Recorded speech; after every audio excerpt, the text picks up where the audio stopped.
نحمدہ و نصلی علی رسول الکریم بسم اللہ الرحمن الرحیم۔ آج انشاءاللہ آپ کے سامنے چوتھے پارے کے بعد اہم مضامین کو رکھنے کی جستجو کی جائے گی۔ چوتھے پارے میں بھی اللہ تبارک و تعالیٰ نے بہت ہی اہم مضامین کو اپنے بندوں کے سامنے رکھا ہے۔ اللہ تبارک و تعالیٰ بالکل چوتھے پارے کے آغاز میں ارشاد فرماتے ہیں لن تنالوا البر حتی تنفقوا مما تحبون وما تنفقوا من شیء فإن اللہ بہ علیم۔ اللہ تبارک و تعالیٰ ارشاد فرماتے ہیں تم ہرگز نیکی کو نہیں پہنچ سکتے جب تک اس چیز کو تم اللہ تعالیٰ کے راستے میں خرچ نہیں کرتے جس سے تمہیں پیار ہے، اور جو کچھ تم خرچ کرتے ہو اللہ تبارک و تعالیٰ کو خوب پتہ ہوتا ہے کہ تم اپنی پیاری چیز کو اللہ کے راستے میں خرچ کر رہے ہو یا صرف اور صرف اپنے ساتھ جو اللہ تبارک و تعالیٰ نے تمہیں حکم دیا ہے صرف اس کو پورا کرنے کی کوشش کر رہے ہو۔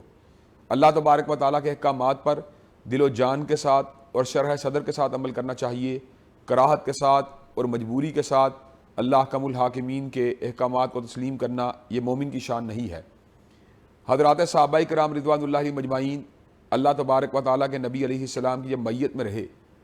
تو وہ اللہ تبارک و تعالیٰ کے راستے میں اپنی ہر چیز کو خرچ کرنے کے پر آمادہ و تیار ہو گئے۔ نبی کریم صلی اللہ علیہ وسلم کی اپنی سخاوت کا عالم یہ تھا کہ آپ موسلا دار بارش کی طرح اور تیز رفتار آندھیوں کی طرح اللہ تبارک و تعالیٰ کے راستے میں اللہ تبارک و تعالیٰ کے عطا کردہ مال کو خرچ کیا کرتے تھے۔ صحابہ کرام رضوان اللہ علیہ مجمعین نے آپ سے جب سخاوت کو حاصل کیا تو ان میں سخاوت یوں پیدا ہوئی کہ غزوہ تبوک کے موقع پر جب مسلمان تنگی کا شکار تھے، معاشی اعتبار سے دقت تھی، نبی کریم صلی اللہ علیہ وسلم نے اس موقع پر ارشاد فرمایا وہ کون ہے جو 100 اونٹوں کا بما ساز و سامان اللہ تبارک و تعالیٰ کے راستے میں خرچ کرے، میں اس کو جنت کی بشارت دیتا ہوں۔ حضرت عثمان رضی اللہ تعالیٰ عنہ کو اللہ نے تونگری عطا کی تھی، مال عطا کیا تھا، جنت کے طلبگار تھے، نبی کریم صلی اللہ علیہ وسلم کے تلامذہ میں سے اور آپ کے قریبی اعزاء و اقارب میں بھی شامل تھے۔ چنانچہ آپ نے نبی کریم صلی اللہ علیہ وسلم کی پکار کے اوپر لبیک کہا اور 100 اونٹوں کا بما ساز و سامان اللہ تعالیٰ کے راستے میں خرچ کر دیا۔ نبی کریم صلی اللہ علیہ وسلم ارشاد فرماتے ہیں انی اشہد لک بالجنہ، اے عثمان آپ کو جنت کی بشارت ہو۔ پھر آپ نے اس امر کا اعلان فرمایا یہ کون ہے جو اللہ تعالیٰ کے راستے میں 100 اونٹوں کو خرچ کرے گا۔ اس موقع پر دوبارہ حضرت عثمان رضی اللہ تعالیٰ عنہ جو پہلے ہی جنت کے خریدار بن چکے تھے دوبارہ 100 اونٹوں کو اللہ تعالیٰ کے راستے میں وقف فرما دیتے ہیں۔ 7 مرتبہ اس طرح ہوا حتیٰ کہ نبی کریم صلی اللہ علیہ وسلم ارشاد فرمانے لگے قط قط یا عثمان ما ذرہ عثمان ما عمل بعد اليوم، عثمان بس کریں بس کریں، آج کے بعد اگر آپ کچھ بھی خرچ نہیں کرتے، کوئی بھی عمل نہیں کرتے تو تب بھی اللہ تبارک و تعالیٰ نے آپ کو جنتیوں میں شمار کر دیا ہے، آپ کا کوئی عمل بھی آپ کو نقصان نہیں پہنچا سکتا۔ اسی موقع پر صحابہ کرام رضوان اللہ علیہ مجمعین نے بڑھ چڑھ کر اللہ کے راستے میں جب مال کو خرچ کیا تو مختلف صحابہ کرام اپنے گھر کا ایک خاص پورشن، اپنے ساز و سامان کا ایک خاص پورشن اللہ تعالیٰ کے راستے میں خرچ فرما رہے تھے۔ تو ایسے عالم میں جب حضرت ابوبکر صدیق رضی اللہ تعالیٰ عنہ کی باری آئی اور نبی کریم صلی اللہ علیہ وسلم نے استفسار کیا کہ آپ کیا لے کے آئے ہیں، تو سیدنا صدیق نے اس موقع پر اعلان فرمایا جو کچھ بھی میرے گھر میں موجود تھا میں نے سب کچھ آپ کے سامنے پیش کر دیا ہے، گھر میں اللہ اور اس کے رسول کی محبت کو چھوڑ کے آیا ہوں۔ اللہ تبارک و تعالیٰ کے راستے میں جب انسان انفاق فی سبیل اللہ کے لیے اپنے آپ کو مادہ و تیار کر لیتا ہے تو اس کے دل سے مادیت پرستی کا جو اثرات بد ہیں ان کا خاتمہ ہو جاتا ہے۔ اس صورت میں اللہ تبارک و تعالیٰ نے اس بات کا بھی ذکر کیا کہ اللہ تبارک و تعالیٰ کے پہلے گھر کو زمین کے اوپر بنایا گیا اور یہ گھر حضرت ابراہیم علیہ السلام نے تعمیر کیا تھا مکہ مکرمہ کے اندر۔ جو شخص بھی اس گھر میں داخل ہو جاتا ہے من دخلہ کان آمنا، اللہ تبارک و تعالیٰ اس کو امن عطا فرما دیتے ہیں۔ اس صورت میں اللہ تبارک و تعالیٰ نے حج کی فرضیت کا بھی ذکر فرمایا اور اعلان فرمایا وَلِلَّهِ عَلَى النَّاسِ حِجُّ الْبَيْتِ مَنِ اسْتَطَاعَ إِلَيْهِ سَبِيلًا، کہ ہر وہ شخص جو صاحب استطاعت ہے اس کے لیے بیت اللہ الحرام کا حج کرنا اس پر لازم ہے۔ بے شمار لوگ معاشی کشادگی کے باوجود، جسمانی طاقت کے باوجود سفر حج کو مؤخر کرتے رہتے ہیں، ملتوی کرتے رہتے ہیں، اور یہاں تلک کہ زندگی کا ساتھ جو ان کو مہلت ملی ہوتی ہے وہ مہلت سکڑ جاتی ہے، بیماریاں ان کو آن دبوچتی ہیں، ضعیفی ان پہ غالب آ جاتی ہے۔ کئی لوگ ضعیفی میں پیرانہ سالی کے عالم میں سفر حج پہ جاتے ہیں اور کئی لوگ اس توفیق ہی سے محروم ہو جاتے ہیں۔ حج کرنے کے لیے اگر انسان کے پاس معاشی کشادگی موجود ہو، فراغت موجود ہو، تونگری موجود ہو، بدن کی استطاعت موجود ہو تو اس کو سفر حج کو زیادہ دیر ملتوی نہیں کرنا چاہیے۔ جو شخص توفیق اور استطاعت کے باوجود حج نہیں کرتا حدیث پاک کے مطابق چاہے وہ یہودی ہو کے مرے یا عیسائی ہو کے مرے، اللہ تبارک و تعالیٰ کو اس کی کوئی پرواہ نہیں ہے۔ اس صورت میں اللہ تبارک و تعالیٰ نے اتحاد امت کے حوالے سے بھی انتہائی گراں قدر ارشادات جو ہیں وہ نازل فرمائے۔ اللہ تبارک و تعالیٰ اعلان فرماتے ہیں وَاعْتَصِمُوا بِحَبْلِ اللَّهِ جَمِيعًا وَلَا تَفَرَّقُوا، اور تم سب مل کر اللہ تعالیٰ کی رسی کو مضبوطی کے ساتھ تھام لو اور تفرقے میں مت پڑو۔ اللہ تعالیٰ کی رسی اللہ تبارک و تعالیٰ کی کتاب ہے، اس کتاب کے اوپر ہر بندہ اگر اپنی خواہشات کو،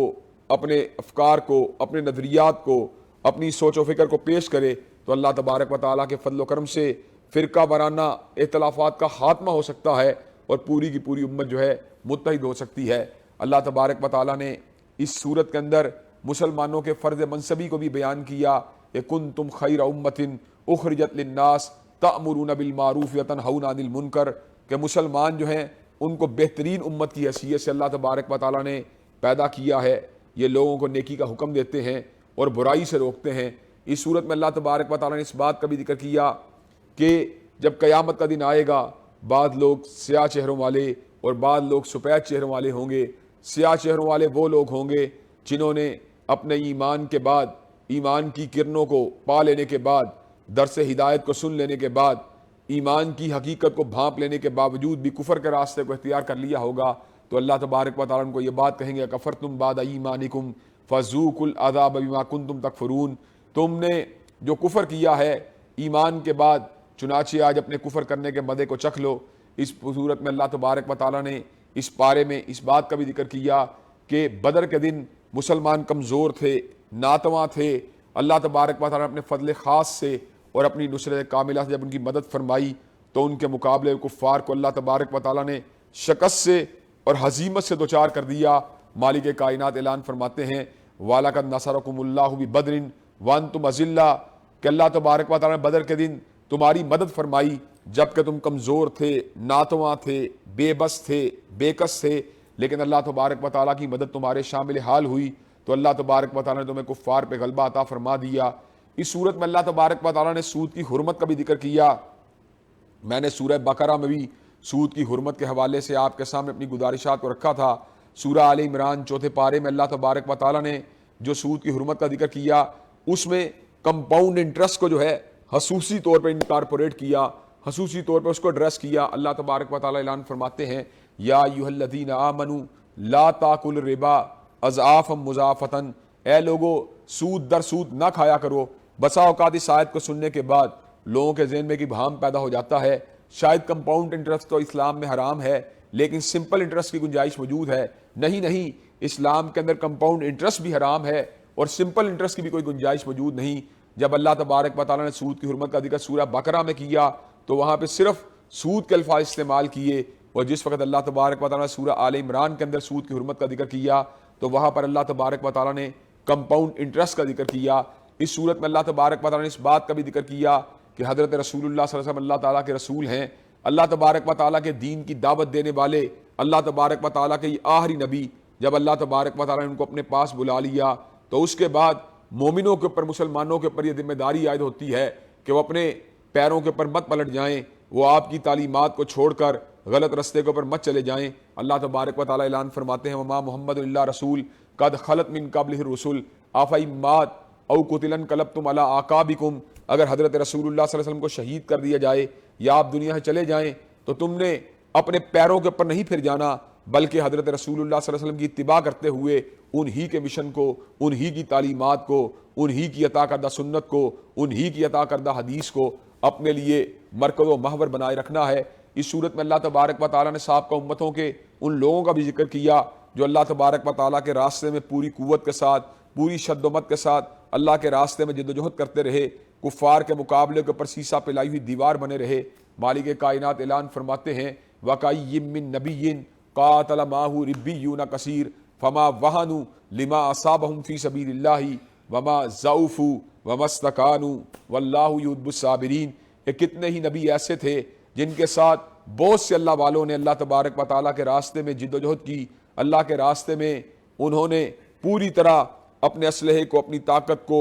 اپنی قوت کو استعمال کیا۔ فما وہنوا لما اصابہم فی سبیل اللہ، نہ وہ تھکاوٹ کا شکار ہوئے، نہ وہ مایوسی کا شکار ہوئے، اور نہ ہی وہ کمزور پڑے، جب بھی اللہ تبارک و تعالیٰ کی بارگاہ میں آتے دعا مانگتے، ربنا اغفر لنا ذنوبنا واسرافنا فی امرنا وثبت اقدامنا وانصرنا علی القوم الکافرین، اے ہمارے پروردگار ہمارے گناہوں کو معاف کر دے، اور جو ہم نے اپنی جانوں کے اوپر زیادتیاں کی ہیں انہیں بھی معاف کر دے، اور ہمارے قدموں کو مضبوط کر دے، اور ہمیں کافروں کے اوپر غلبہ عطا کر دے۔ اس صورت میں اللہ تبارک و تعالیٰ نے اس بات کا بھی ذکر کیا، اللہ کے احسانات تو بہت سے ہیں، لیکن اللہ تبارک و تعالیٰ کا ایک بہت بڑا احسان حضرت رسول اللہ صلی اللہ علیہ وسلم کو انسانوں کی ہدایت کے لیے مبعوث کرنا ہے۔ مالک کائنات اعلان فرماتے ہیں، لقد من اللہ علی المؤمنین اذ بعث فیہم رسولا من انفسہم یتلو علیہم آیاتہ ویزکیہم ویعلمہم الکتاب والحکمہ وان کانوا من قبل لفی ضلال مبین۔ اللہ کا بہت بڑا احسان ہے کہ اللہ تبارک و تعالیٰ نے انسانوں کی ہدایت کے لیے انہی میں سے ایک ہادی کو، ایک رہنما کو، ایک قائد کو، ایک لیڈر کو، ایک نبی اور رسول کو مبعوث کر دیا، جو ان کو اللہ تبارک و تعالیٰ کی آیات پڑھ پڑھ کے سناتے تھے، جو ان کو حکمت کی تعلیم دیتے تھے، جو ان سے برائیوں کو دور کرتے تھے۔ اور اس سے قبل انسانیت اپنی منزل کے لیے بھٹک رہی تھی، اس کو اپنی منزل کا پتہ نہیں تھا۔ نبی پاک حضرت رسول اللہ صلی اللہ علیہ وسلم نے انسانیت کو، جو بھٹکتی ہوئی سسکتی ہوئی انسانیت تھی، اس کو اس کی منزل کا پتہ بتلا دیا۔ اسی لیے کسی کہنے والے نے بڑی خوبصورت بات کہی، جس نے ذروں کو بکھیرا اور صحرا کر دیا، اور قطروں کو سمیٹا اور دریا کر دیا، اور ایک عرب نے آدمی کا بول بالا کر دیا۔ اس صورت میں اللہ تبارک و تعالیٰ نے ایک انتہائی خوبصورت دعا کا بھی ذکر کیا ہے۔ جو لوگ اعدائے دین کے مقابلے میں اس دعا کو پڑھ لیتے ہیں، اللہ تبارک و تعالیٰ ان کو اعدائے دین کی شکاوت سے، ان کے اجتماع سے، ان کی تنظیم سے، ان کی قوت سے محفوظ و مامون فرما لیتے ہیں۔ حسبنا اللہ و نعم الوکیل،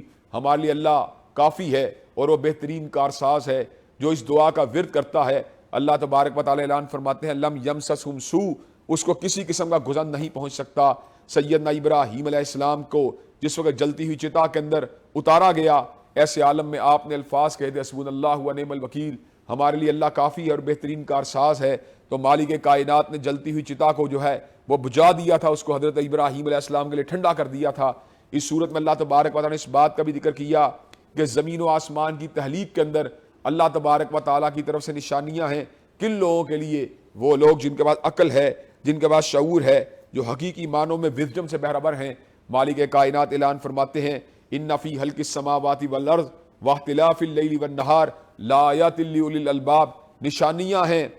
آسمان و زمین کی تخلیق میں اور رات اور دن کے آنے جانے میں عقل مندوں کے لیے۔ اور عقل مندوں کا آگے عمل کیا ہوتا ہے؟ الذین یذکرون اللہ قیاما وقعودا وعلی جنوبہم، جو اللہ کو اٹھتے ہوئے بھی یاد کرتے ہیں، بیٹھتے ہوئے بھی یاد کرتے ہیں، اور اپنے پہلوؤں کے اوپر بھی یاد کرتے ہیں۔ وَيَتَفَكَّرُونَ فِي خَلْقِ السَّمَاوَاتِ وَالْأَرْضِ، اور زمین و آسمان کی تخلیق کے اوپر غور و فکر کرتے ہیں، اور زمین و آسمان کی تخلیق پہ غور و فکر کرنے کے بعد اپنے خالق کو پہچان جاتے ہیں، اور یہ بات کہتے ہیں، ربنا ما خلقت ھذا باطلا سبحانک فقنا عذاب النار، اے ہمارے پروردگار، آپ نے جو کچھ بھی بنایا ہے باطل نہیں بنایا، آپ کی ذات پاک ہے، چنانچہ آپ ہمیں آگ کے عذاب سے محفوظ فرما لیجئے۔ اور بھی بڑی خوبصورت دعائیں ہیں جو ان کے لبوں سے نکلتی ہیں، تو اللہ تبارک و تعالیٰ ان کی دعاؤں کو قبول و منظور فرما لیتے ہیں۔ اس صورت میں اللہ تبارک و تعالیٰ نے اس بات کا بھی ذکر کیا، انی لا اضیع عمل عامل منکم من ذکر او انثی بعضکم من بعض، کہ اللہ تبارک و تعالیٰ کسی بھی انسان کے نیک عمل کو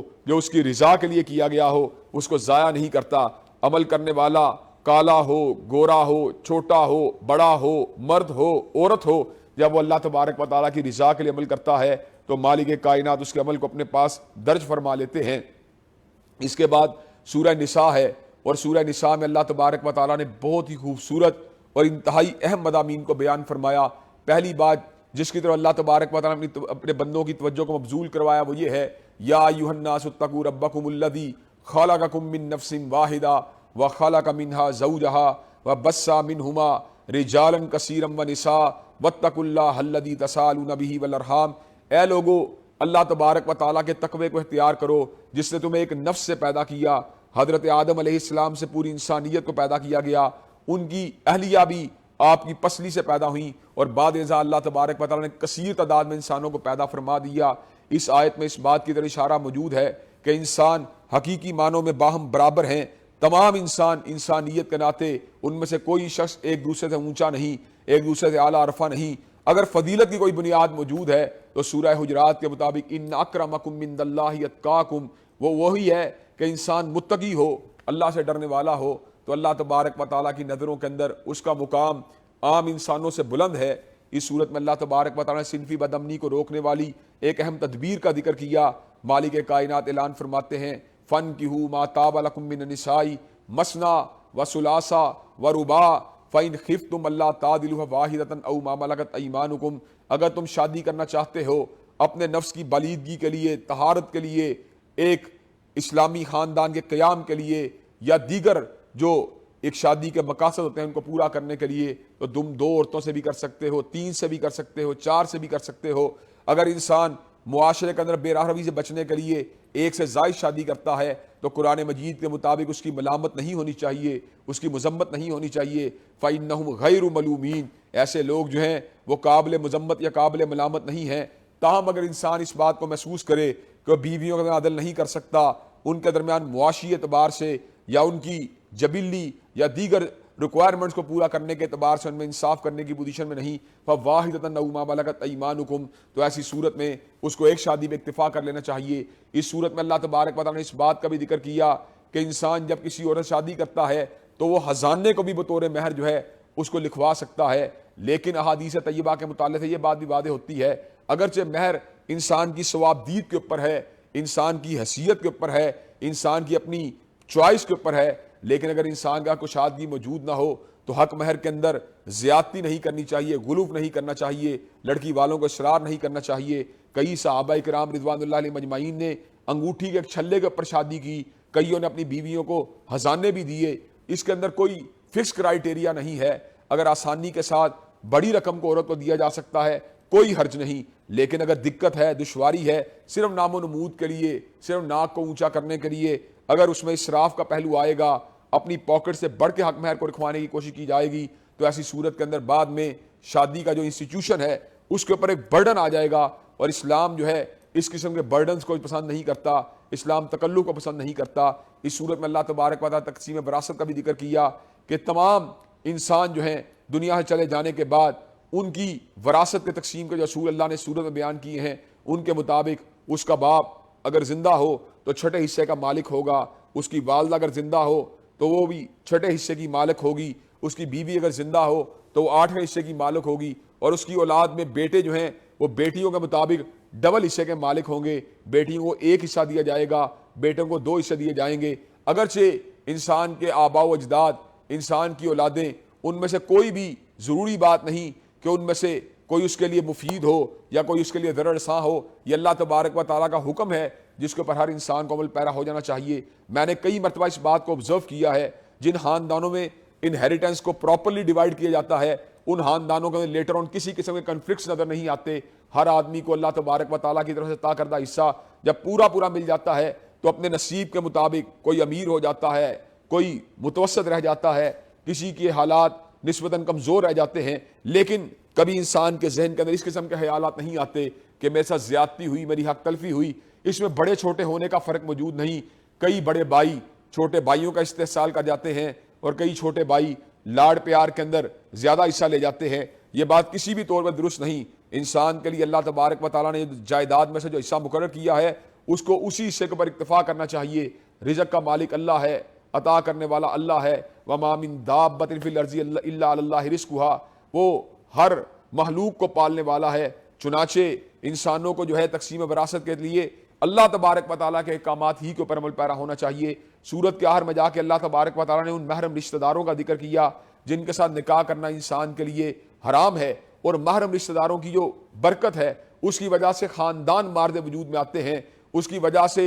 ایک جو ہے پورا کا پورا قبیلہ کنبہ اس کے اندر باقاعدہ طور کے اوپر جو ہے ایک بڑا پیسفل انوائرمنٹ جو ہے اس کے نتیجے مارد وجود میں آتا ہے۔ مالک کائنات اعلان فرماتے ہیں حرمت علیکم امہاتکم و بناتکم و اخواتکم و اماتکم و خالاتکم و بنات الاخی و بنات الاختی و امہاتکم اللاتی ارضعنکم و اخواتکم من الرضاعہ۔ اللہ تبارک و تعالیٰ کہتے ہیں تمہاری مائیں تمہارے پہ حرام ہیں، تمہاری بیٹیاں، تمہاری بہنیں تمہارے پہ حرام ہیں، تمہاری پھوپھو، تمہاری خالہ تمہارے پہ حرام ہے۔ اسی طرح بھانجیاں جو ہیں، بھتیجیاں جو ہیں، ان کے ساتھ بھی نکاح کی کوئی گنجائش موجود نہیں۔ اسی طرح رضائی ماں کے ساتھ جو نکاح ہے اس کی بھی کوئی گنجائش موجود نہیں۔ اسی طرح جو رضائی بہن ہے اس کے ساتھ بھی کوئی نکاح کی گنجائش موجود نہیں. وَأُمَّهَاتُ نِسَائِكُمْ اسی طرح ساس کے ساتھ بھی نکاح کی کوئی گنجائش موجود نہیں. وَرَبَائِبُكُمُ اللَّاتِي فِي حُجُورِكُمْ مِن نِسَائِكُمُ اللَّاتِي دَخَلْتُم بِهِنَّ فَإِن لَّمْ تَكُونُوا دَخَلْتُم بِهِنَّ فَلَا جُنَاحَ عَلَيْكُمْ وَحَلَائِلُ أَبْنَائِكُمُ الَّذِينَ مِنْ أَصْلَابِكُمْ وَأَن تَجْمَعُوا بَيْنَ الْأُخْتَيْنِ إِلَّا مَا قَدْ سَلَفَ. اسی طرح آپ کا نکاح آپ کی جو ہے وہ ربیبہ کے ساتھ، یعنی اگر انسان کسی ایک ایسی عورت شادی کرتا ہے جو پہلے سے شادی شدہ تھی، اس کے ساتھ جو بیٹی آتی ہے اس کے ساتھ بھی نکاح کرنا حرام ہے. اپنی بہو کے ساتھ بھی نکاح کی کوئی گنجائش موجود نہیں. اسی طرح اسلام میں دو بہنوں کو بیک وقت نکاح میں جمع کرنا اور احادیث مبارکہ کے مطابق خالہ بھانجی کو بیک وقت نکاح میں جمع کرنا اور پھوپھو بھتیجی کو نکاح میں بیک وقت جمع کرنا، اس کی اسلام میں کوئی گنجائش موجود نہیں. ان محرم رشتہ داروں کی برکت کی وجہ سے اللہ کے فضل و کرم سے ایک بڑا ہی خوبصورت خانوادہ مارد وجود میں آتا ہے. اور یہ رشتہ داریوں کا جو کرائیٹیریا ہے، اس نے صرف مسلمانوں کو انفلوئنس نہیں کیا بلکہ ہر مذہب کے پیروکاروں کو انفلوئنس کیا. اللہ تبارک و تعالیٰ سے دعا ہے جو باتیں میں نے چوتھے پارے کے حوالے سے آپ کے گوش گزار کی ہیں، اللہ مجھے بھی سمجھنے کی توفیق عطا فرمائے اور آپ کو بھی سمجھنے کی توفیق دے، اور قرآن مجید کے ہیرے جواہرات سے زیادہ قیمتی مضامین کو اپنی زندگیوں میں لاگو کرنے کی توفیق عطا فرمائے. وآخر دعوانا ان الحمدللہ.